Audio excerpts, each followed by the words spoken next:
الرحمن الرحیم ناظرین محترم السلام علیکم ورحمۃ اللہ وبرکاتہ۔ آج ہم سماعت فرمائیں گے عدت کے حوالے سے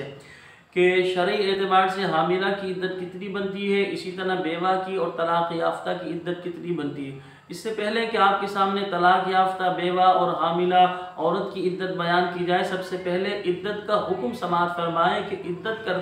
کرنے کا شرعی حکم کیا ہے۔ تو فقہائی کرام ارشاد فرماتے عدت کرنا یہ واجب ہے، یعنی کہ واجب آسان لفظوں میں وہ گناہ، یعنی کہ وہ عمل ہوتا ہے کہ اگر بندہ اسے ترک کرے گا تو شرعی اعتبار سے گناہ گار ہوگا۔ وہ البتہ اتنا ضرور ہے کہ واجب کے ترک پر، یعنی پہلی بار واجب ترک کرے گا بندہ گناہ صغیرہ ملے گا، لیکن واجب کو مسلسل بندہ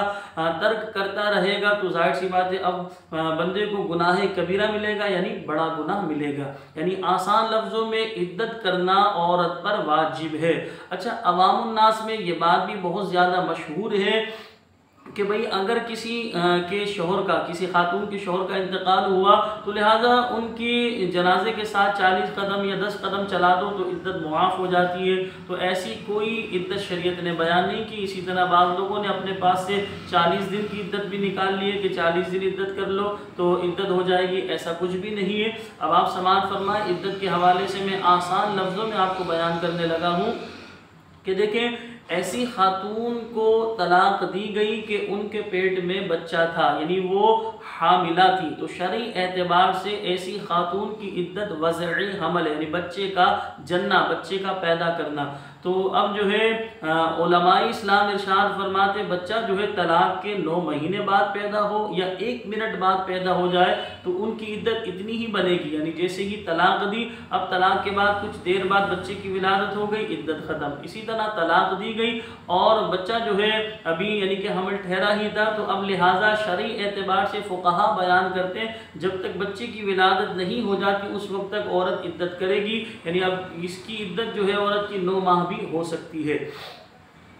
اسی طرح ایسی عورت کو طلاق دی گئی کہ جو حاملہ نہیں تھی، جسے ہم کہتے ہیں عربی میں غیر حاملہ، تو پھر یہ دیکھیں گے اسے حیض آتا ہے یا نہیں۔ اگر حیض آتا ہے تو شرعی اعتبار سے فقہا نے بیان کیا ایسی عورت کی عدت 3 حیض ہے۔ اچھا، عوام میں یہ بات مشہور ہے ایسی عورت کی عدت 3 مہینے، یہ غلط جملہ ہے۔ درست جملہ یہ ہے کہ ایسی عورت کو طلاق دی گئی جو غیر حاملہ تھی، یعنی جن کے پیٹ میں بچہ نہیں تھا، تو لہٰذا انہیں اگر حیض آتا ہے تو ان کی عدت 3 حیض ہے۔ اب وہ 3 حیض 3 مہینے کے اندر مکمل ہو جائے یا 3 مہینے کے بعد مکمل ہو، لیکن انہیں 3 حیض عدت کرنی ہوگی، یعنی تیسرے حیض سے جیسی وہ پاک ہوں گی ان کی عدت مکمل ہو جائے گی۔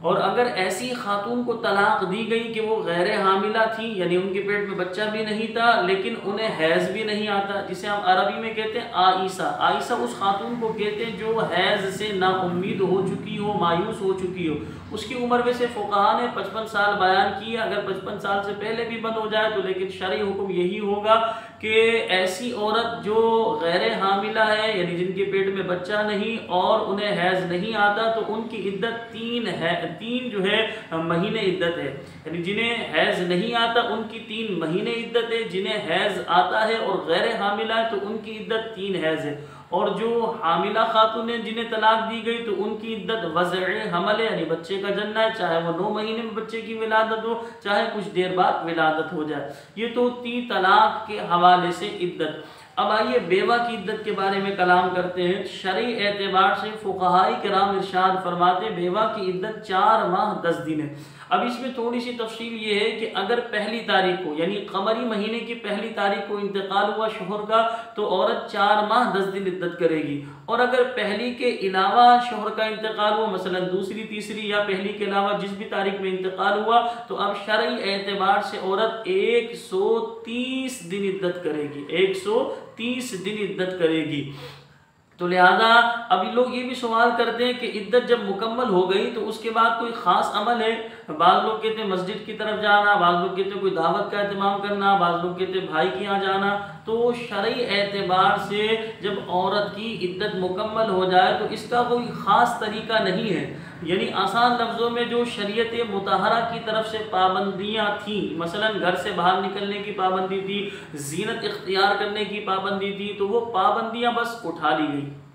لیکن عدت جب مکمل ہوتی ہے تو اس کا کوئی خاص طریقہ نہیں کہ اس کے لیے مسجد جائیں یا کسی عزیز کے یہاں جائیں یا کوئی دعوت کا اہتمام ہو یا کوئی خاص کھانا بنایا جائے، ایسا کچھ بھی نہیں۔ بس عدت ختم ہونے کا مفہوم یہ ہے آسان لفظوں میں کہ جو شریعت مطہرہ کی طرف سے پابندیاں عائد کی گئی تھی خاتون پر، مثلا گھر سے باہر نکلنے کی پابندی تھی، زینت اختیار کرنے کی پابندی تھی، وہ پابندیاں شرعی اعتبار سے اٹھا لی گئی ہیں، عدت تمام ہو گئی تو شرعی اعتبار سے ایسی خاتون کسی ایسے شخص سے نکاح کر سکتی جس سے نکاح ہو سکتا ہے۔ یہ عدت کے حوالے سے میں نے آپ کے سامنے آسان لفظوں میں کچھ باتیں بیان کی۔ اللہ کریم کی بارگاہ میں دعا ہے کہ اللہ تبارک و تعالی ہم سب کو اپنی زندگی شریعت مطہرہ کے مطابق گزارنے کی توفیق عطا فرمائے، غیر شرعی کاموں سے اللہ پاک مجھے بھی بچائے اور آپ تمام دیکھنے والے دوست و احباب کو ہر غیر شرعی کام سے اللہ پاک محفوظ فرمائے۔ السلام علیکم ورحمۃ اللہ وبرکاتہ۔